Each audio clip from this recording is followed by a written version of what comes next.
추수감사절의 의미는 크게 두 가지로 볼 수 있습니다. 구원해 주신 하나님께 감사하는 절기, 너희를 애굽에서 인도하여 내신 여호와께 감사하라. 구원해 주신 하나님의 은혜를 감사하라 라고 하는 의미, 또 한 가지는 출애굽을 한 다음에 광야에서 40년 동안 너희들을 지켜주신 것을 감사하라. 가나안 땅에 들어가서도 너희들을 가나안 땅에서 풍성하게 살 수 있게 하신 하나님께 감사하라. 오늘 우리들에게도 구원해 주신 하나님 은혜에 감사하고 한 해 동안도 이 모양 저 모양으로 지켜주신 하나님께 감사하는 의미가 분명히 있는 줄로 믿습니다. 그런데 우리가 하나님께 감사한다고 하는 의미 가운데 오늘 이 말씀 통해서 한 가지가 더 포함되어야 된다. 우리가 감사는 마음으로 감사, 입술로 감사, 예물로 감사라고 말씀을 드렸거든요. 그런데 단순히 내가 추수감사 헌금만 드렸다고 해서 감사를 다 한 것은 아니더라고요. 그럼 어떻게 사는 것이 하나님께 보답하는 마음으로 살아가는 것이냐? 지난 주간에 상고했던 신명기 16장의 77절, 6월절, 초막절의 절기 가운데 77절과 초막절을 통해서 하신 말씀이 있습니다. 신명기 16장 11절도 있고 14절이 있는데 같은 말씀입니다. 14절의 말씀을 한번 같이 읽어보도록 하겠습니다. 시작. 절기를 지킬 때에는 너와 네 자녀와 노비와 성중에 거주하는 레위인과 객과 고아와 과부가 함께 즐거워하되. 아멘. 중요한 단어를 열거를 했습니다.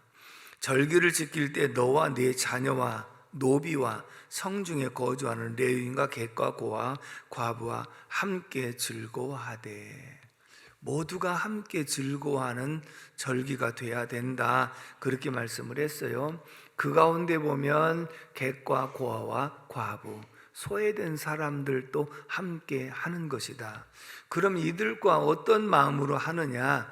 구원해 주신 하나님에 감사하고 지금까지 지켜주신 은혜를 감사하며 그 감사하는 마음으로 소외된 사람들에게 하나님께 보답하듯이 여호와께서 내게 주신 이 모든 은혜를 무엇으로 보답할까 하는 마음으로 이들과 함께 하는 것이 진정한 감사의 절기를 지키는 자의 모습이다, 그렇게 말씀을 하고 있지요.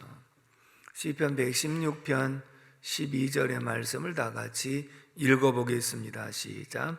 내게 주신 모든 은혜를 내가 여호와께 무엇으로 보답할까?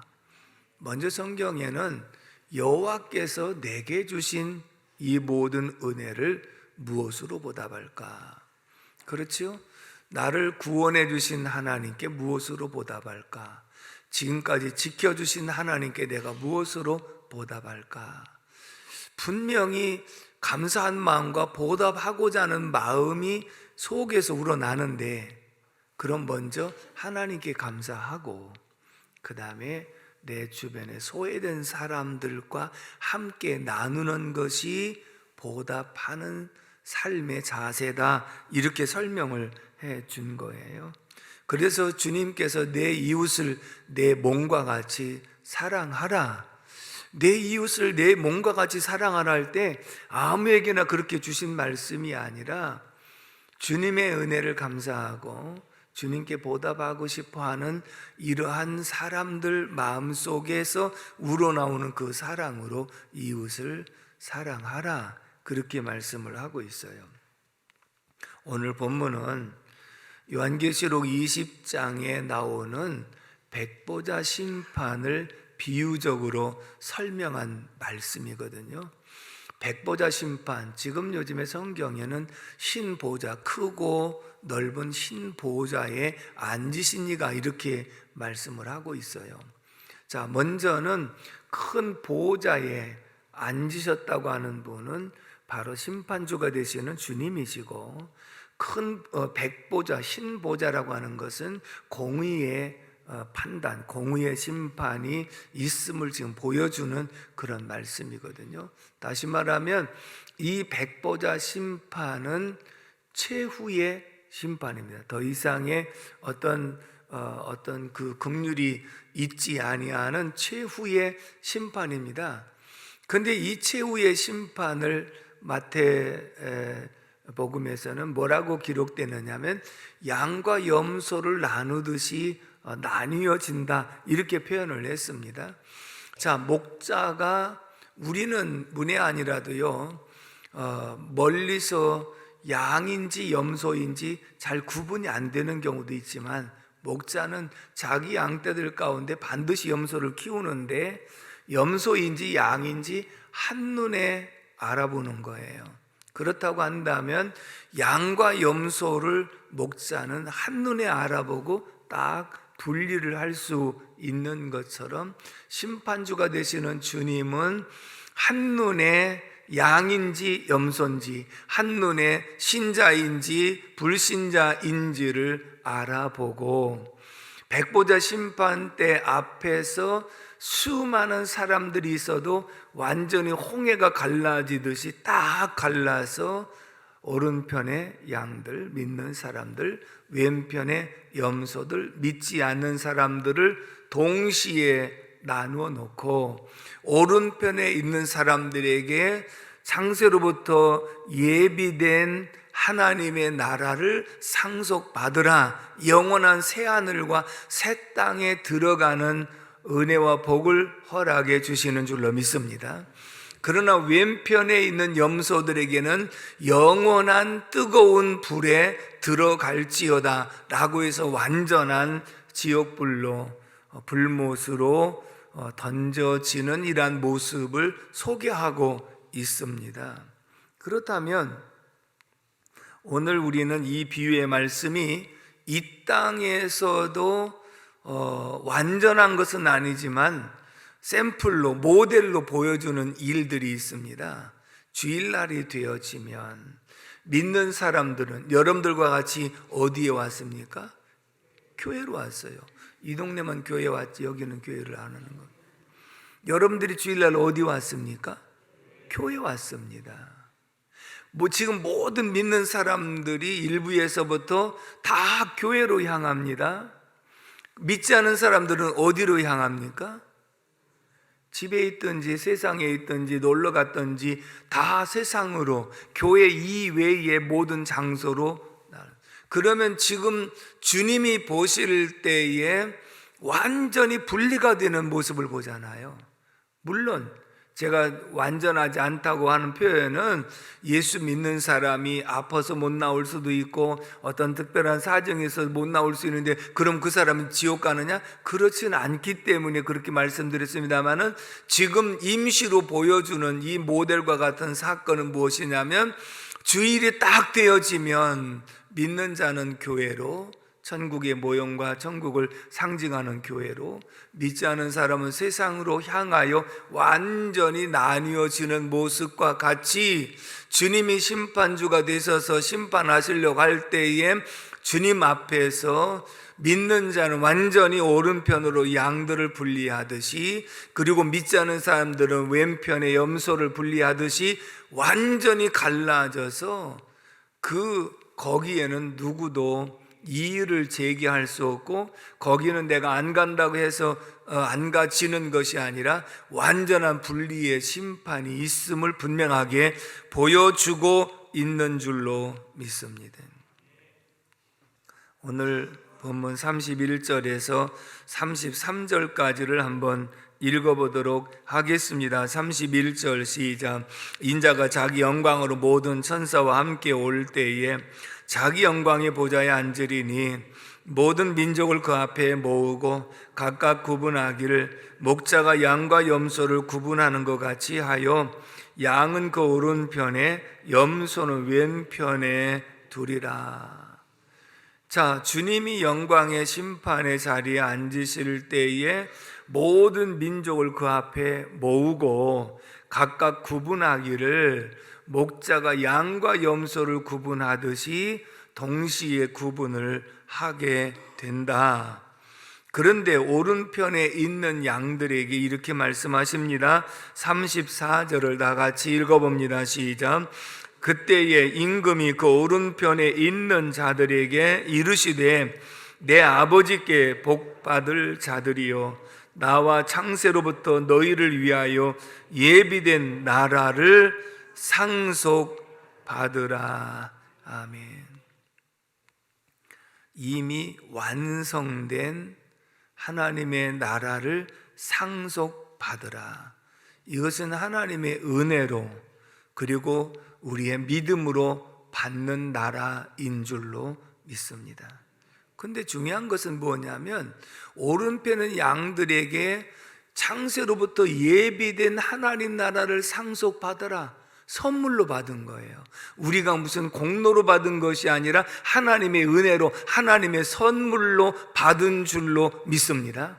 근데 이것만도 감사한데 이것만으로 선물 받은 것도 감사한데 플러스 알파로 너희가 세상에서 이렇게 살아간 그 모습을 내가 기억하고 너희에게 상급을 주겠다라고 말씀하시니 얼마나 감사합니까?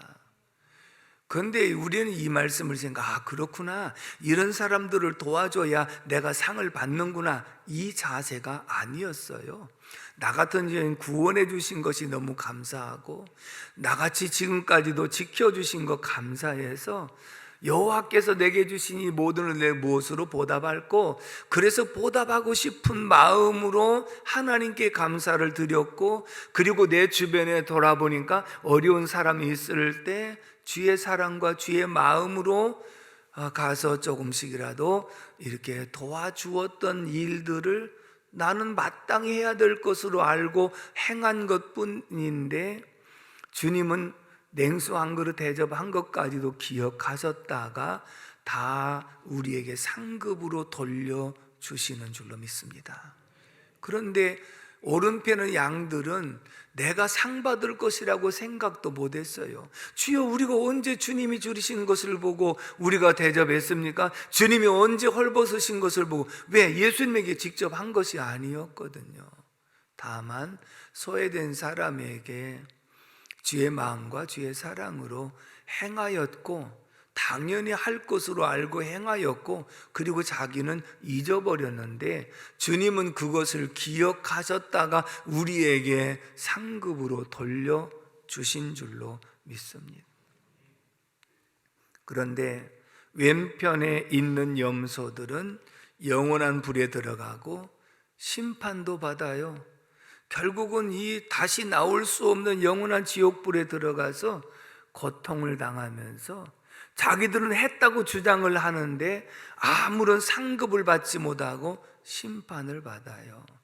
양들은 하나님의 은혜로 구원을 받았고 새하늘과 새 땅에 들어갔고, 거기다가 플러스 알파로 면류관까지 하나님이 주셨는데, 왼편에 있는 염소들, 믿지 않은 사람들은 결국은 지옥불에 들어갔고, 그리고 자기들은 분명히 했다고 주장을 하지만 그것은 너를 위해서 한 일일 수도 있겠고 내가 나타내기 위해서 한 일이기 때문에 상을 이미 세상에서 받았고 너에게는 더 이상의 상이 없다 하면서 오히려 심판에 임하게 되는 이러한 모습을 보면 믿는 자가 얼마나 행복한지, 믿는 자가 얼마나 귀한 축복을 받았는지, 그러나 믿지 않은 사람들은 얼마나 불쌍한 자인지. 예수님을 모르는 불쌍한 아이, 예수님을 모르는 불쌍한 아이. 오래전에 주일학교 찬양 경연대회 하는데 어떤 아이가 이 노래를 부르는데 제가 얼마나 눈물을 흘렸는지 몰라요. 그렇구나, 누가 불쌍한 사람인가? 예수님을 모르는 이 아이가 정말 불쌍한 아이다. 여러분, 오늘 이 말씀은 최후의 심판이 있을 때 있는 사건을 분명하게 말씀하고 있는 줄로 믿습니다. 우리는 그때의 불쌍한 사람이 아니라 행복한 사람이 돼야 될 줄로 믿습니다. 오늘 우리뿐만 아니라 우리의 모든 가족, 친척, 내 아는 모든 사람들이 다 바로 오른편의 양이 되어서 영원한 예비된 하나님 나라를 상속받는 사람이 되어야 불쌍한 사람이 아니 되는 줄로 믿습니다. 반드시 영원한 천국에 들어가는 사람이 돼야지. 왼편에 있는 염소들처럼 영원한 지옥불에 들어가라. 주여, 나도 이렇게 했는데요. 그것은 너를 위해서 그렇게 했을지 모르지만 나하고는 아무런 상관이 없고 나는 너를 도무지 알 수가 없다. 그래서 영원한 지옥불의 심판으로 떨어지는 이러한 모습을 우리에게 비유하고 있거든요. 오늘 추수감사절을 맞이하면서 우리가 한 가지 더 해야 될 일이 있더라고요. 자, 구원해 주신 하나님께 감사했습니다. 그리고 하나님 앞에 예물로 감사의 표현을 했습니다. 근데 추수감사절에 77절에 의미 가운데 하나님 말씀하시기를 내 성중에 객과 또 고아와 과부와 어려운 사람이 있으면 그들과 함께 하라. 이것까지가 우리가 해야 될 일이라는 거예요. 아멘이십니까? 우리는 추수감사절 하나님께 감사하고 그 안에서 아름다운 교제를 나누고 즐거우면 추수감사절을 다 지켰다가 아니고 내 주변에 어려운 사람들이 있는지를 찾아보고 그것이 교회 단위로도 할 수도 있고 내 직장과 사업장에서도 할 수 있고 또한 가정별로 할 수도 있고 개인별로 할 수 있는 길이 분명하게 있는 줄로 믿습니다. 분명히 이런 일들을 감당했다는 것이지요. 그래서 우리가 매년 사랑의 쌀 나누기를 교회에서 하고 있지요. 여러분들이 누가 어려움을 겪고 있는 분인지 내가 주변에서 살펴서 할 수도 있지만 잘 모르는 사람에게 내가 쌀 좀 갖다 드릴게요, 그렇게 할 수도 있는 것이 아니기 때문에 어려운 분들을 추천을 받아서 교회 주의 사랑으로 그분들에게 지원하는 일을 해왔고요. 철야기도 시간에 여러분들에게 오셨던 분들에게 나눠드린 굿워커스에서 무료 급식도 하고 또 어려운 일들을 많이 도와주고 있는데 최근에 지금도 연탄을 떼는 분들이 계셔요. 그래서 이 추운 겨울에 연탄 나누기를 하는데 연탄 한 장이 1,000원씩이라고 하더라고요. 그래서 연탄을 지원하는 것도 소외된 분들에게 주의 사랑을 전하는 것이겠다. 또 최근에 우리가 몇 년 전에도 했습니다만 말레이시아 박철현 선교사님이 산지에 사는 이분들에게 성탄이 뭔지를 몰랐는데 이 성탄절에 성탄의 의미를 전해주면서 선물을 준비해서 이렇게 그들에게 성탄의 의미도 깨우쳐주고 성탄절의 선물도 전달해 주니까 많은 사람들이 예수의 복음을 전해 듣는 그런 계기가 되었다. 결국은 오늘 저와 여러분들이 교회를 통해서 할 수 있는 일도 이런 부분들이 있더라. 여러분들 가정과 사업장에서 할 수 있는 일들을 하되 내가 주의 사랑과 주의 마음으로 주님께 보답고자 하는 마음으로 이런 일들을 감당해 나갈 때 이것이 진정 추수감사의 절기를 아름답게 보내는 결과가 되는 줄로 믿습니다. 40절 말씀을 다 같이 읽습니다. 40절 시작. 임금이 대답하여 이르시되 내가 진실로 너희에게 이르노니 너희가 여기 내 형제 중에 지극히 작은 자 하나에게 한 것이 곧 내게 한 것이니라 하시고. 아멘. 주여, 우리가 언제 주님이 줄이신 것을 보고 주님께 대접했습니까? 줄이고 있는, 어려움을 겪고 있는 소외된 사람에게 내가 주의 마음과 주의 사랑으로 다가가서 한 것이 곧 내게 한 것이니라. 왜 이렇게 말씀하신지 아십니까? 예수님은 그와 과부의 친구라고 말씀하셨고, 내가 이 땅에 올 때 섬김을 받으려 함이 아니라 섬기려 하고 도리어 자기의 목숨을 주려고 오셨다고 말씀을 했거든요. 그러니까 소외된 사람, 이 사람들을 섬기기 위해서 왔다. 그래서 예수님께서 당신과 소외된 사람을 동일시하고 있다는 거야. 그래서 너희가 내게 한 것도 있겠지만 내가 동일시하는 소외된 어려움을 겪고 있는 사람들을 도와준 것이 곧 나를 도와주는 것이다. 그래서 이분들을 돕는 일들을 감당하는 것이, 그렇다면 이 말을 이렇게 생각할 수 있습니다. 내가 하나님 앞에 추수감사만 하고 주변에 있는 사람들을 전혀 관심이 없이 지나간다면 이것은 반쪽 감사밖에 안 되는 것이다. 그러나 내 주변을 살펴서 소외된 사람, 주님과 동일시하는 이 사람들을 돕는 것까지 하는 것이 온전한 감사의 모습인 줄로 믿습니다. 사랑하는 성도 여러분, 오늘 추수감사절을 맞이하여 구원해 주시고 지금까지 지켜주신 하나님께 감사할 수 있기를 바랍니다. 그리고 내 주변을 돌아보면서 내가 할 수 있는 부분이 있으면 은밀한 가운데 주의 사랑과 주의 마음으로 행하고, 내 혼자 감당이 안 되면 교회를 통해서 이 일을 감당해 나갈 때 결국은 우리 모두가 함께 주님의 영광과 주의 이름을 드러내는 복된 삶이 되게 될 줄로 믿습니다. 은혜가 늘 충만하기를 주님의 이름으로 축복합니다. 기도하겠습니다. 고마우신 하나님 아버지, 은혜와 사랑을 진심으로 감사를 드립니다. 오늘도 추수감사절을 지내면서 하나님께 감사하게 하시고 말씀 통하여 우리가 또 한 가지 해야 될 일이 무엇인지 알게 도와주시니 감사합니다. 소외된 사람을 찾아서 주의 마음과 주의 사랑으로 함께 할 수 있는 우리 모두가 되게 하여 주옵소서. 성찬 예식을 거행하고자 합니다. 하나님 도우시고 인도해 주옵소서. 예수님의 이름으로 축복하며 기도합니다. 아멘.